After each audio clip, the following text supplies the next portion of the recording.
Baik, assalamualaikum warahmatullahi wabarakatuh. Nama saya Muhammad Ilham Utama Jaya. Di sini saya akan menceritakan tentang sang kera penipu. Di sebuah hutan yang dipenuhi dengan pepohonan yang lebat dan dedaunan yang hijau, seekor bangau kemudian berkelana dengan kakinya yang panjang ke sungai untuk menangkap ikan serta kodok.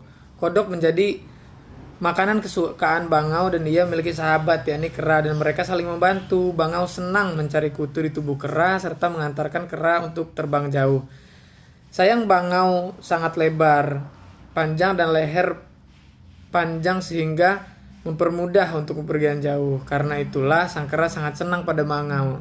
Namun sayang kera tidak pernah membalas perbuatan bangau tersebut karena kera memiliki sifat yang egois, licik dan penipu.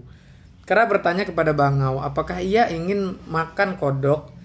Bangau yang sedang mengambil pir dengan paruhnya menoleh kemudian mengangguk. Kera lalu mengatakan jika bangau mencari kodok dan ia akan mengambil buah-buahan.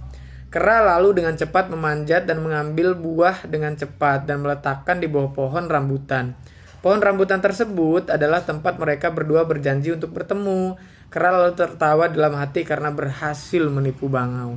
Jangan ditiru ya adik-adik.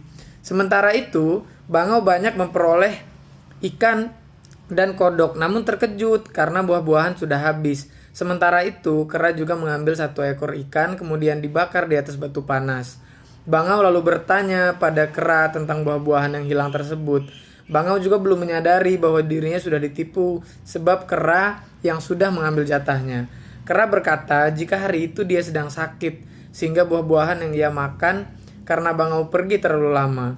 Bangau pun percaya dan kembali tertipu oleh kera. Namun semakin lama bangau sakit hati, tetapi tidak mau memutuskan hubungan dengan kera. Kera menyimpan makanan yang sangat banyak sedangkan bangau hanya mendapatkan sisanya saja. 2 hari kemudian, kera kembali menipu bangau dan berkata ingin pulang ke Medang. Kera berpikir jika tidak ada yang mau minjaminya perahu pada dirinya. Di sisi lain, warga bangau sedang sulit mencari makan sebab sungai sedang kering. Kera kemudian mengetuk pintu rumah bangau yang tinggal sendirian. Bangau kemudian terbangun dan menyambut kera lalu bertanya-tanya bertubi-tubi apakah kera tidak sabar ingin bermain kepada dirinya. Kera kemudian meminta bangau untuk mengantarnya. Kera juga berkata jika di sana ada banyak kodok dan dirinya akan mengambil buah sawo. Ujar kera yang berusaha menipu bangau. Bangau lalu setuju dengan perkataan kera, dan supaya kera naik ke punggungnya, bangau kemudian mengepakkan sayap ke Pulau Medang. Sepanjang perjalanan kera selalu berceloteh sehingga bangau tidak bisa konsentrasi dan Pulau Medang juga sangat jauh. Bangau sangat kelelahan dan energinya tinggal sedikit. Dan akhirnya sampai ke tempat tujuan. Bangau langsung berbaring di pasir karena kelelahan, sedangkan kera asyik makan sawo yang sangat banyak. Kera kemudian tidur dan perutnya membiru sebagai tanda kekenyangan.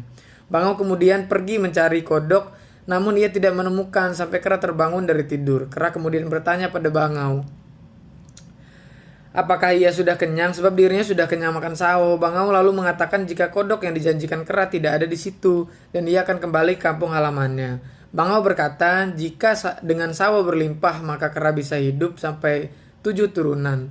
Untuk itulah bangau berniat untuk pulang dan menceritakan warga kera tentang hutan sawo tersebut. Karena sadar jika dirinya sudah tertipu, mendadak kera menjadi gugup dan berkata jika ia tidak mungkin tinggal sendirian di situ.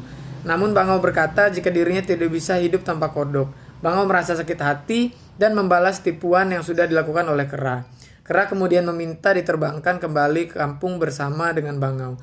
Bangau pun berkata, jika sayapnya belum pulih untuk terbang dengan beban tubuh kera yang sangat berat karena dia kekenyangan tadi, kera kemudian mengusulkan untuk menunggu hingga kekuatan bangau bisa pulih kembali.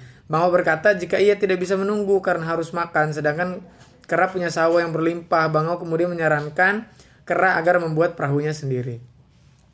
Kera lalu tertunduk malu karena teringat dengan semua kebohongannya sendiri. Selain itu sebenarnya dia tidak terlalu pandai dalam membuat perahu. Namun karena malu, kera berkata pada bangau agar bisa membantunya mencari tanah liat dan ia akan menempanya.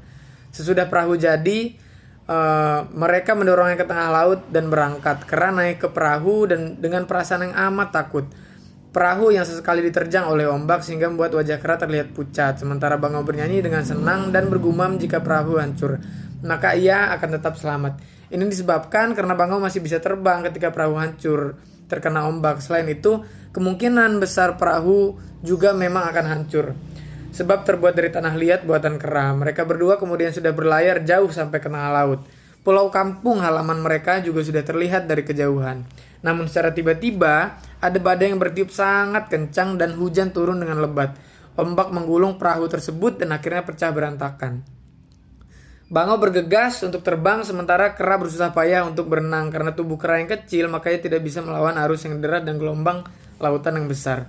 Sampai akhirnya Kera pun mati ditelan ombak di lautan. Laut kemudian terlihat kembali tenang dan Bangau dengan tenangnya terbang ke kampung halamannya. Jadi inti dari cerita ini adik-adik, kalian tidak boleh bersifat licik dan penipu seperti Kera. Kalian harus seperti Bangau, selalu menolong orang lain. Seperti itu. Terima kasih.